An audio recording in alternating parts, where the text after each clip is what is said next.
watching Trading Day here on BNN Bloomberg. I'm John Ehrlichman sitting in on this Thursday, and we are watching a whole host of earnings stories across the country, including out of the telecom sector. Rogers came out with its latest quarterly results. For more on the business there, let's bring in Bloomberg's Stephanie Hughes, who's been tracking the numbers for the Bloomberg team. Steph, give us a breakdown first of what's going on, what we learned about Rogers' performance in the latest quarter. Sure thing, John. So bottom line is that Rogers was able to come ahead of analyst expectations in the fourth quarter, reported this morning by about 10 cents as its adjusted earnings clocked in at $1.46 per share. Now, that was driven by wireless service revenue as subscribers flocked to more expensive options for their devices. They were also able to stabilize their cable revenue as that had been struggling a bit over the last few quarters. But the beat came despite the fact that management pulled back on its total service revenue guidance for 2024 earlier this month, now guiding 7%, which they were able to meet in this earnings release. But that's down from that range of 8 to 10%. So there are a few bruises on the earnings, bit of a mixed results, but there are still challenges as well ahead in 2025 as management is guiding EBITDA and service revenue to be flat or gain as much as 3%. That's down from double-digit gains enjoyed last year. So CEO Tony Staffieri said on the conference call, pointing out to a few headwinds there, like the competitive intensity in the sector and the federal government policy putting some targets or caps on immigration targets that would then tighten the prospective pool of customers there, John.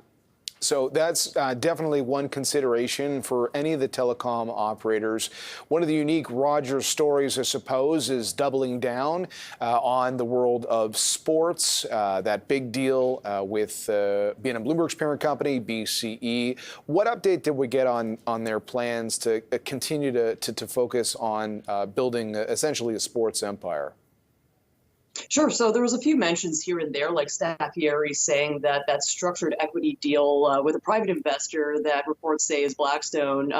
He said that is still an ongoing process. So just to catch viewers up to speed, last year Rogers said it would be purchasing a nearly 40% stake in BCE's Maple Leaf Sports and Entertainment a business or stake there. So it didn't really provide a lot of details on how it would go about funding this stake, which kind of became a topic among analysts. So we're waiting on more updates on what this deal will actually look like there, John. Okay, and before I let you go, speaking of analysts, in your write-up for Bloomberg, you were looking at some of what the Bay Street research firms were saying about these results. What stood out to you?